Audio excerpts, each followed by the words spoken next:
times and that whole process. But I used to get my biggest laughs watching shows like MASH.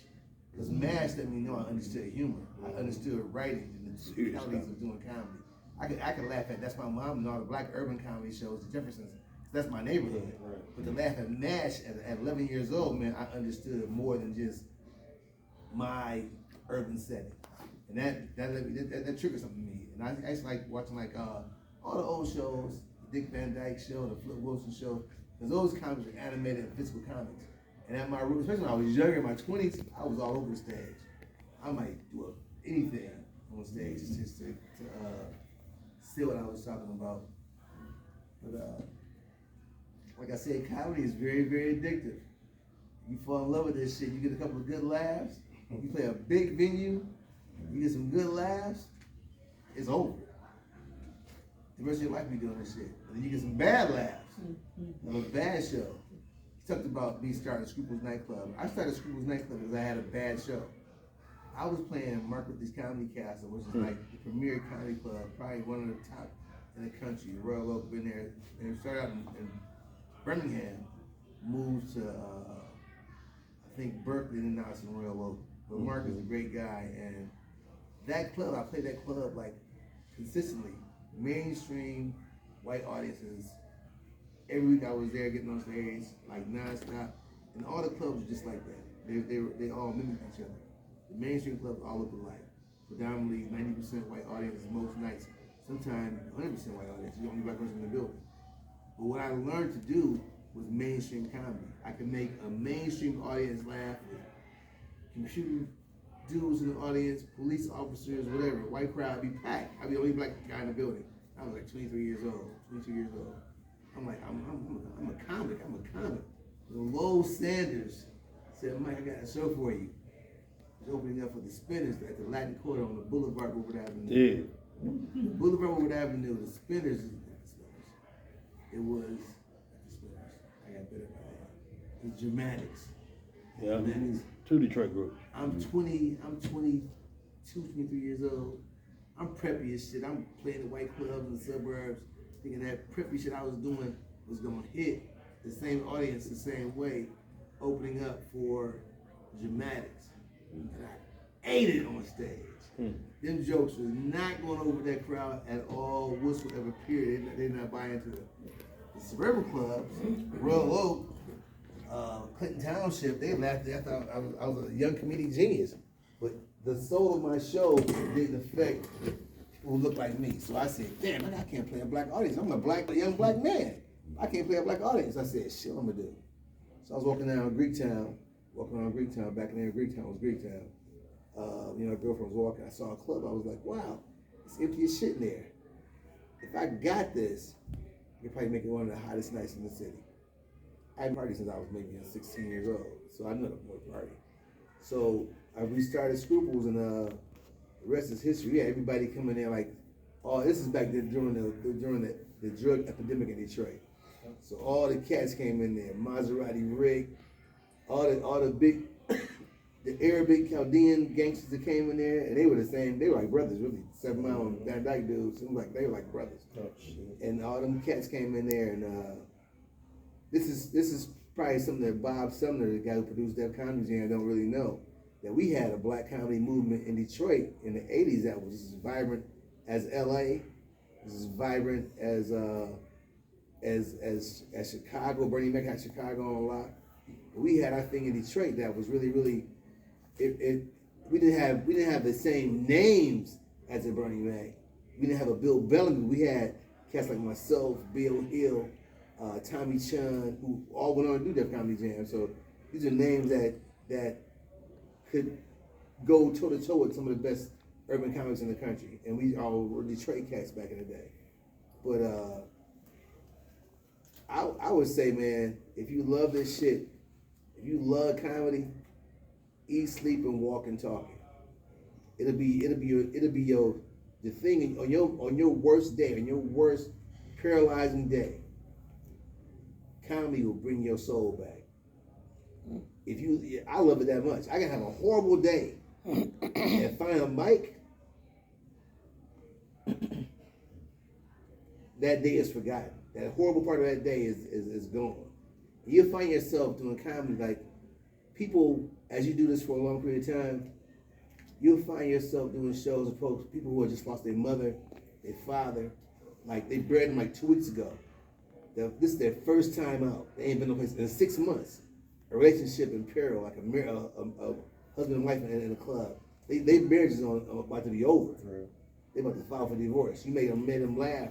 That might go and make love or something, because comedy's an aphrodisiac. They might go and make love and fix their marital problems. You never know. You can be really like the conduit to happiness. That's what we are as comics. We're the ministers of happiness. We bring laughter to pain. The most painful shit in the world, we make it funny, and then you become. That's where you find your comedy at. But I would just say, grab as many mics as you can. Don't do Student Hood, because you get a call to do a show for the governor. Right. You know, you get a show to be on a show like that, and I've been blessed to get shows like that where everybody ain't getting them shows. Everybody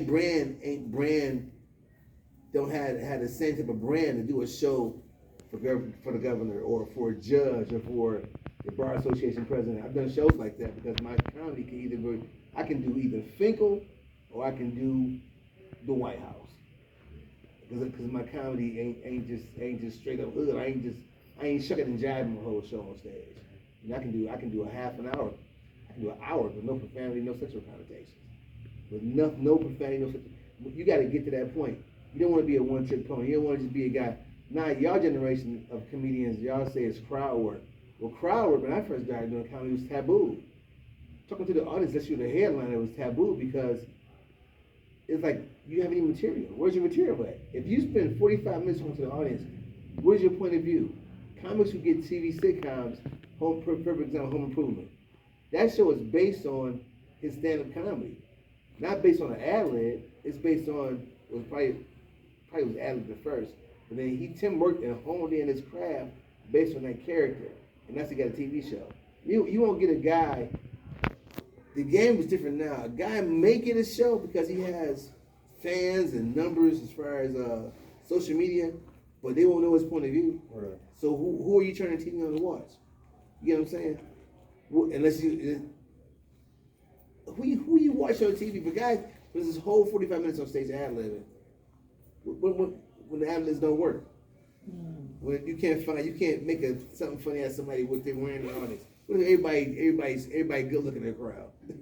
What you gonna do then? You got a real beautiful motherfuckers. You trying to ad-lib some jokes? It ain't gonna work. So you really want to just hone your craft and be a good writer. Write some material that's gonna show who you are. Your point of view. Everybody in here different. You got women in here. You got, from what I've heard about you, you're a Christian woman, and church is your thing. You know what I'm saying? I'm a church guy too. I do church shows, a lot of church shows, and that's a beautiful thing. But everybody's different. You got a young white guy. How old are you, man? 26. 26. You got everybody different here. So everybody's had their own point of view, their own perspective on comedy. You about what? You about 40? 42. 42. Yeah, big fella from Detroit. Mm-hmm. Your perspective should be different than my perspective. You get what I'm saying? I'm 60 years old. I'll be 60 years old in July. So my perspective should be a lot different. July.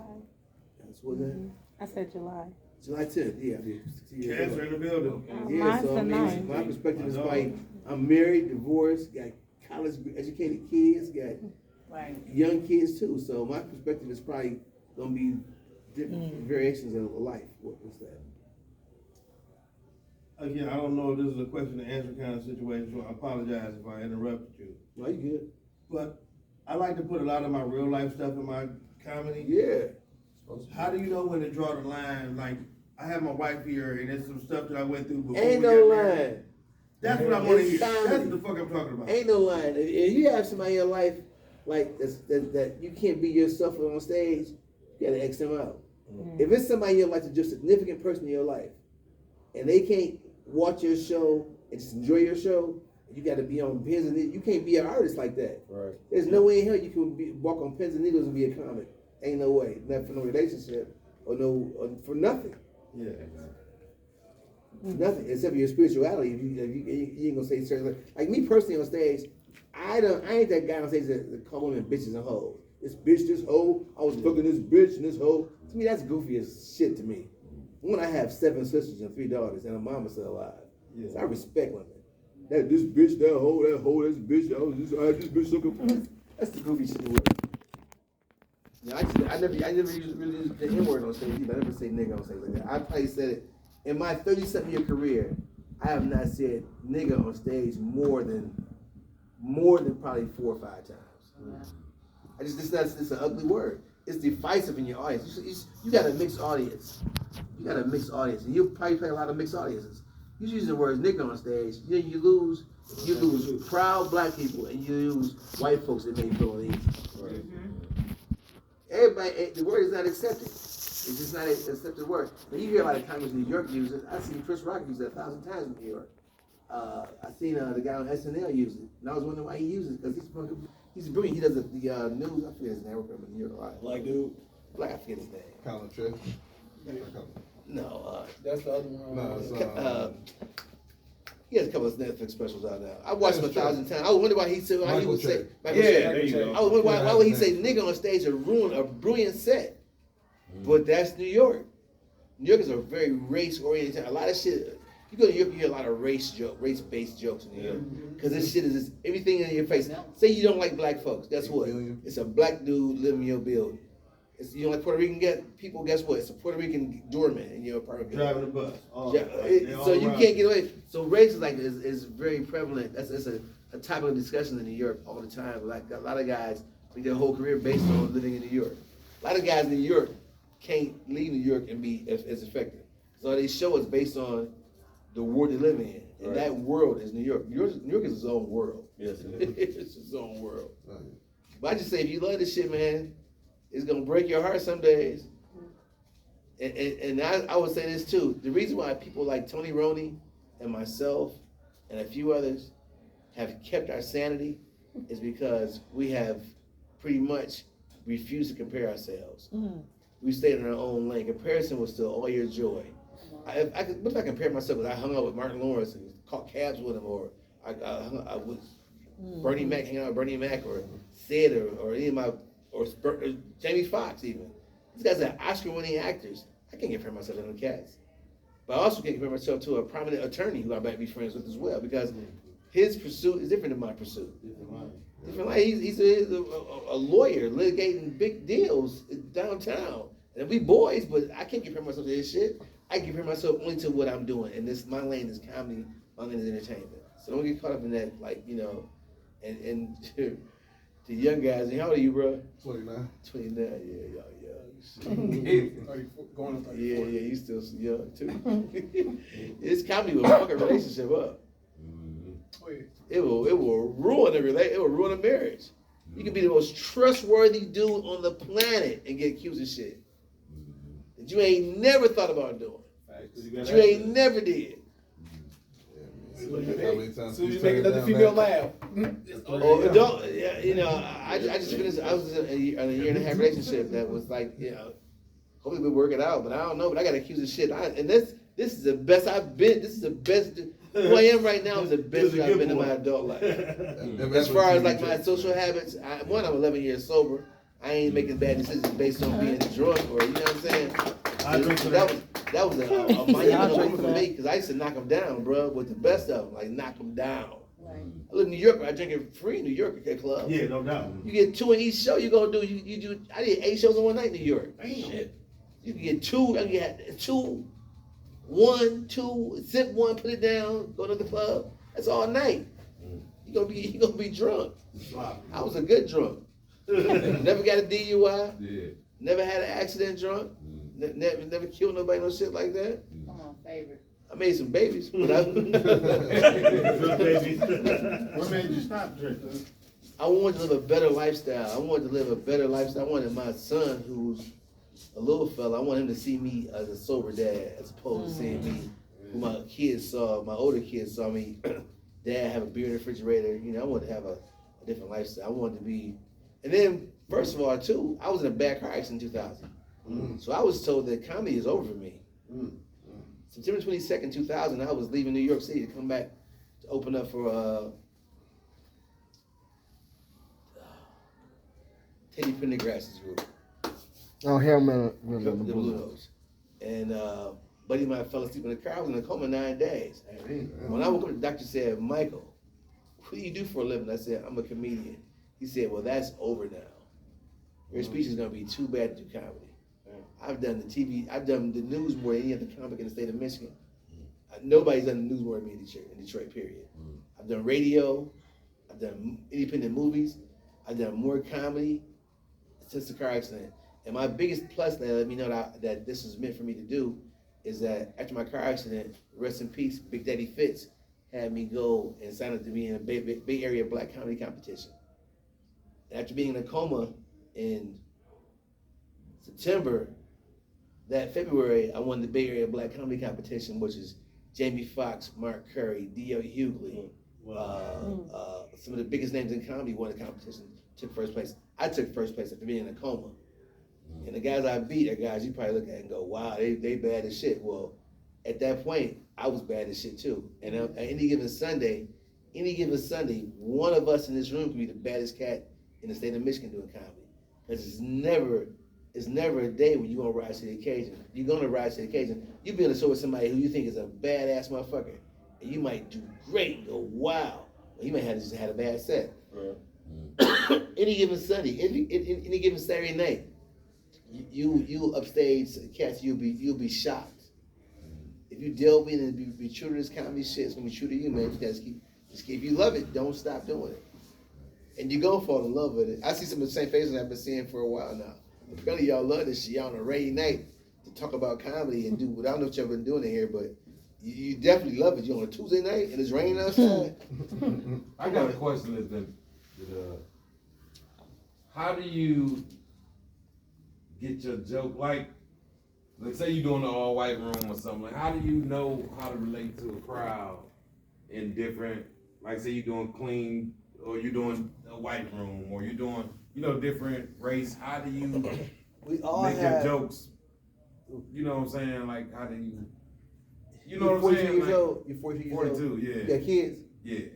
So 42-year-old white dude got kids too. Mm-hmm. So they being a father, you married, can make to being married, a father. So those are variables that transcend culture, socioeconomic, every level. So you can never say that your life experiences don't mirror a 42-year-old white dude or a 60-year-old white man.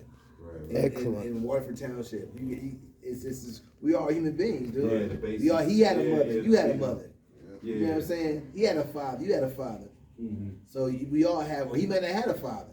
Because white dudes come from broken homes too. Right. Mm-hmm. We're the only motherfuckers come from broken homes. They come from broken homes as well.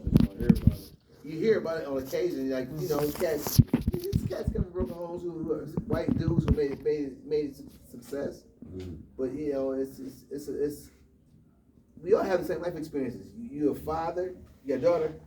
Nope, all boys. All boys. That white dude got all boys too. Right. You know what I'm saying? At least one of them, yep. You can make him laugh too. Guess what?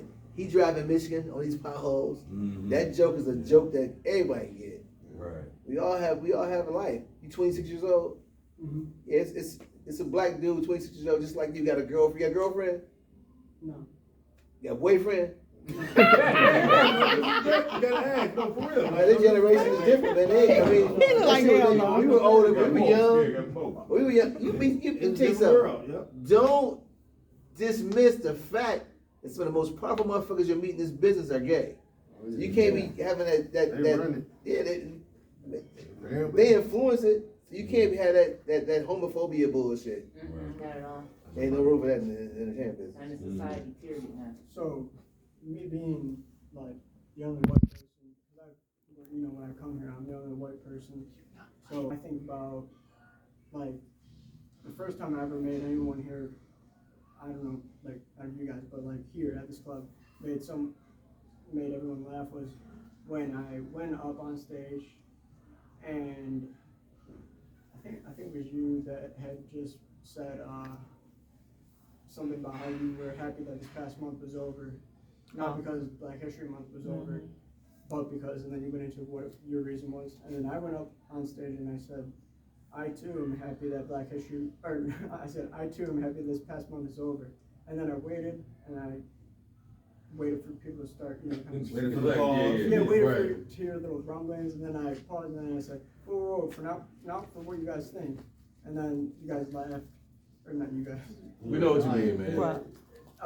And then I said, happy because like History Month is over. And then I pretended to duck down, like I was doing. Somebody go And, through. I thought, and that was the, like, Your big laugh. yeah, that was the You'll first find time that I once got- you get them big laughs, that's your addiction right there. That shit is addictive, dude. Yes. Ain't nothing like this. Ain't nothing like this. Comedy is probably one of the hardest art forms ever, but it's the most immediate gratifying shit you ever do in your life. Yeah. Immediate gratification. It's the biggest high and the biggest low you have in your life, I think. I had experienced shit. I played sports too. I never experienced this shit. Running a touchdown and playing a Fox Theater is two different things. It's like the Fox Theater. She had a question first, then I'm gonna. What advice do you have for working like in venues out of your comfort zone? Because I find myself real intimidated working in bars.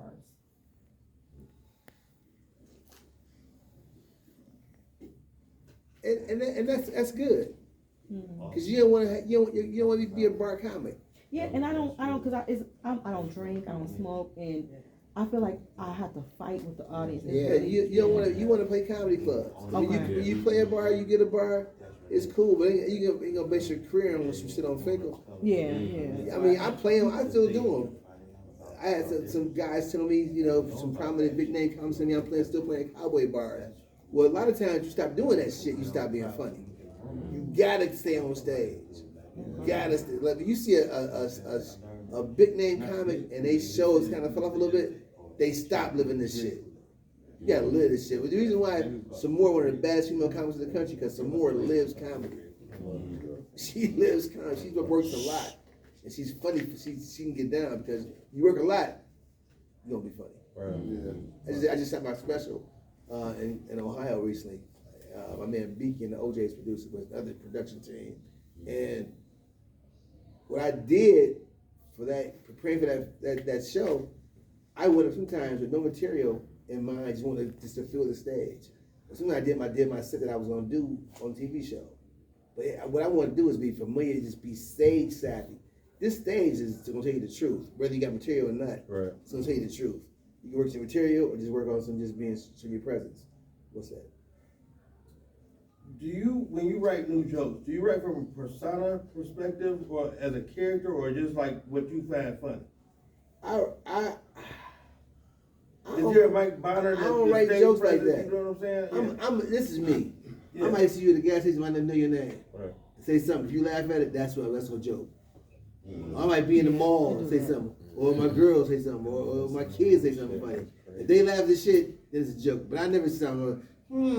I gotta think of some jokes right now on this empty paper. Yeah, it'd be hard to do that. Yeah, I do that. You got an angry black man. I talk or to the strangers all the 50-year-old black time to make them man. laugh and see what can I get from it. Right.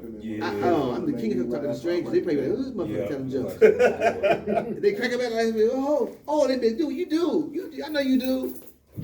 Because it's more natural when you interacting with people. People, When yeah, come you off don't with a know. laugh, it's a more natural laugh. Yeah. You can make up, and for me, the side of jokers gonna work when women laugh. When guys to me on some bullshit. You make a woman laugh, that shit's real. It's foreplay. I can't laugh because you funnier than me. It's Right, a challenge for men. right. You know, you can't make my girl laugh. I'm Right, funnier right. than you. But you make a woman laugh. It's a room for women, they all laughing, then you funny. I don't know what you look like. If you make a woman laugh, I had a crush on the ugliest nigga in the neighborhood because he made me laugh. 10 years later, seeing him, he was bad. I got my first vagina for making a girl laugh. That not happening. Oh my God, you are so stupid, I can't believe it. You laughed out of clothes. I can't believe you said that, my mother not home right now. The back door is open. My first time, I made a girl laugh. It's like right there. You ever used that before? Like something like that. I like have used it before. Yeah. Yeah, I have used it before. So yeah, it just be something, man. We be I talking, mean, my that's- boys be talking. It'd be something It was like, something let that me write Dave- it down. It was something that Dave Chappelle said, and I had told it to Punchline Eddie, is that people be so worried, like how he was asking about like the writing of the comedy and all that stuff. Dave Chappelle has said, first be relatable. And I think that's what you were saying, Yeah, like that'd when you be- talk about stuff, because somebody can be, it's relatable when you say being funny. I got my friend, and I'm like, oh my God, I had the biggest crush on her, or he could have been like, I was the funniest guy in school, and even though the jocks couldn't do this. So I think comedy is a lot of being relatable too. Tell you something. I've flown where you think that it's gonna be some tension. Well, with a joke. Oh. I'm at a gate at an airport trying to board a plane. I started cracking jokes with the flight attendant, with the gate agent. All of a sudden, I got a first class seat. I made them laugh. We got extra seat available in first class. All the time. Oh, man. I'm true shit. Yeah. Open up doors. Laughter is laughter. I did a show one time for the UP. Way up in the UP. I think I'm probably the only black guy in that town. Yeah. The wintertime, a white boy from Canada drove there. He's cool. I forget his name. He was going to law school. He's a Canadian dude. We drove way up in the UP to these shows. And we were in this bar, way up there. And all of a sudden, this white dude with these long beards just staring at me. I'm like, shit. oh, the fuck? I'm about to get fucked up with the UP. You know what I did? Walked to him and said, shit, man. I wish I could grow a beard that long. Them beards is cool as fuck, man. Y'all beards look good as shit. My shit won't grow that long like that. God. You might as do the beard. All of a sudden, I broke the ice. Laughter would break the ice. Laughter was... I mean, a cop laughed in here. I was drunk as shit one night in here. Cop stopped me. I'm in Brooklyn. He says, "You been drinking?" I said, "It's 1:30 on a Saturday night. Of course I've been drinking."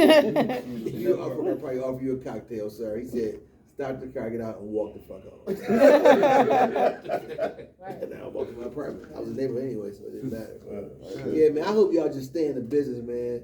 Don't let comparison mess your shit up. Some of y'all might headline a club, go other headline. We'll celebrate the fact that they're doing good. Yes. You know, you got to celebrate your friends are doing well. Sometimes people, when they start doing well, they'll look to think people are paranoid about their success. But don't let success drive you where you can't be people's friend. Right. You know, Really? Raise my hand, grown as hell. I got a question for both of y'all. How do y'all go about like setting up y'all material? You get what I'm saying? Like preparing, like memorizing y'all shit. You got to keep going on stage, taking it on stage, and some stuff the crowd might not laugh, but you might think it's good. Right. You know. Then what makes you happy? It's like. Sorry, ladies. It's like you excited about doing it. Okay. You gonna know the jokes. You gonna know because this shit is funny. This is who I am. So I'm excited about doing these fucking jokes tonight, and this crowd it's lost in my set up memory for now. that. 'Cause Okay. I'm excited about doing this shit. I'm excited about doing these jokes. So it's easy for me to think about it. So I've been thinking about all day long about this show tonight. I got a show tonight. Goddamn, I got these jokes I want to do so bad that I ain't gotta remember them. They in my head. You can create a set list and with word association. Right, that's what I do, but I'm a fucking scatterbrain, so sometimes That's that when I get Virgo on- shit. You gotta have that It is set list. Virgo That's that shit. When Virgo I get on shit. stage, like last time I was up here, I was like, okay, I'm gonna talk about this. As soon as I got up there, my shit was like, talk about that. I'm like, fuck. That's why I'm asking, because every time I ask somebody, I get like different answers. And I have to Do write you my have your words. set I'm gonna list? write my jokes out word for word. Do you have your set I list? got, if I write the topic, Yeah. I remember that So shit just like you that. gotta have your That's set why you list. go there. That's what you need to do Yeah. there. I better talk with you. I go to the top and I put ABC. Like I say, it's four. I say Like it's you the do topic. I got 5 jokes in some it. shit. Okay. I go to I go A, B, C, D, E, F, G, just to make sure that I know Just those like high jokes. school. But the topic is the topic. Right. But these are jokes like say talking about like my childhood. Uh-huh. I put childhood, and I put every childhood joke I have. Right. Mm-hmm. Okay. But you don't have to think about the whole joke. You just got to think about the words that lead to the Yeah, I next. try to read the room before. That's why I try not to go on first, cause I want to read the room, see what they laughing at already. So You got to go up first. You got to go first in the competition. So Somebody gotta go up You're gonna first. lose. You go up first. Right. You got to look at them motherfuckers and say, "I'm about to kill these bitches. I'm about to kill that Yeah, shit. sometimes you I just go look like at the that, room. hey. I'm gonna set the pace. Yeah, you gonna. I'm gonna be the rabbit. Right. Chase me. Chase this. Or I you love might that. not be able to catch me. Yeah, cause like But it says everybody bitch on should like that fire. as well. I like to go first. You being the one that bombed could save Set the everybody else pace. from it. I like to go- Just I like to go- Gauging the audience. What's My, good. my what's You gotta finance keep up like, with like to me, go yeah. last. Oh, okay, hey, Elijah. But I don't mind going Pointed up Monique first. and Deanna I'm not so or much ego about I ain't going up first. No, I go I up don't be first. giving a shit. I just want to get my shit off and sit down and watch. No, I like trying to read the room and see. Truthfully, I want to go for the No, hot I'm good spot. now. I used to have shit Yeah, till I first yeah, started. yeah. I used to have I got shit. a question. Durante. Y'all recording this? Yes. And then y'all gonna say one thing. Keep your name Hello. as your Alright. so Mike Bonner is your name. That's my You name. never got like A a nickname. I did Yeah, too. you got I never was I that did. name, dude. And be like, I gotta grow that, up. or I like a had to grow pseudonym. up. No, I felt like I did, but I ain't got to go. I'm like, I Just write it go. out with your name. I'm just Mike Bonner, man. I ain't a nickname dude, no shit like that. I just did. I mean, I was gonna use Bruce, but somebody got it. You got a cool name anyway. Yeah, Mike Bonner. Porno name. Yeah, that's Boner. Yeah, I just off my name. I just dropped the I initials off my hope name. I helped y'all, man. Just Well, you should stay have. hungry, man. 100%. Keep writing. Go on stage as much as you can. Thank you. Even if you don't want to do this shit, and you'll find happiness in doing this shit. Yeah, cause I find myself sometimes, cause my life's so busy, man. I sometimes I get mad at myself cause I always loved comedy. You know what I'm saying? I always just had a passion for it. So now that I'm in It's it, funny though, dude. thank you, man. Appreciate it. And now that I'm in it, I try so hard, you know, to balance my life. You know, cause I got new babies now. You know, I got a wife, I got a business, I'm driving tankers, and you know, I just got so much going on, and I still try to fit it in, but I still don't feel like I'm doing enough. You know what I'm saying? As much as I. Probably not. Yeah, I know I'm not. And being honest, I quit my job. I had a 9-to-5 job. I quit my job. So when the pandemic hit, I had a concert. Now it's kind of into Funny Bones. I was playing all the Funny Bones. Yeah. And when the pandemic hit, all my shows got canceled. Mhm. And I ain't in all of them no more. I'm getting a few on occasion. Mhm. But the shit, I had to get a job. 'Cause Oh. at the end of the day, I still have to take care of my kids. I can't tell about, oh, daddy ain't got it. It's your problem. I ain't got it. So I was selling my cars, but now it's like, I gotta do this shit. Yeah. This is my 2-minute drill right now. Mhm. Either you gonna put the fuck up or shut up. Mm. You know, you can quit talking about it, or you can be about it. And that's why I feel like I'm ready. I'm in the fourth quarter right am I now. ready to, you know what I'm saying, to roll the dice like that, like you know. Yeah, what I'm see, saying? you want Yeah. what you want to do. See, the beauty of y'all generation of comedians. This is y'all. This is the most beautiful thing I can say. What y'all had that we didn't have is that we were trying to get on the Tonight Show, Arsenio Hall show, Yep. those shows. Not those shows or Def Comedy Jam or BET. Guess what? Who gives a fuck them shows right now? They gone. Not they gone. Yeah. Your social media game is You different. got TikTok now. Yep. Yeah. You got to put your own shit up. You can put content. Podcast. This guy's getting gigs based on their followers, Master not on your their own act, base. on their followers. So do both. Do social media and do stand-up comedy. But they blocking you on there. I'm like, I got like 76,000 followers on TikTok. I was supposed to have been at 10,000 like 2 years ago. And they got me shadow banned on that shit and Facebook. So they let certain shit. 7,600. Yep. 7,600, my bad. Okay. I did say 76,000. Yeah, 'cause once you get 10K, that's when they start to pay you. Yeah. And it's the same shit. Once you get a certain amount, I was getting a lot of attention. I wasn't even putting a lot of content on there. I was like So sharing you need shit. to or lead whatever. them to your personal You website. sharing stuff. A lot I of do people skits and paying, shit, they too. paying, but they. But what the certain motherfuckers that want Mike, to pay, how it's much- like, as soon as I put some how much stage time shit, should they that's be when start doing? blocking my Yeah, shit. like a I'm not a week. negative motherfucker. Yeah. Yeah. Never been that type. See, So this if is you a put weird up market. message shit, if you put up I'd message say shit, Charles the White man. This is a weird. You can't.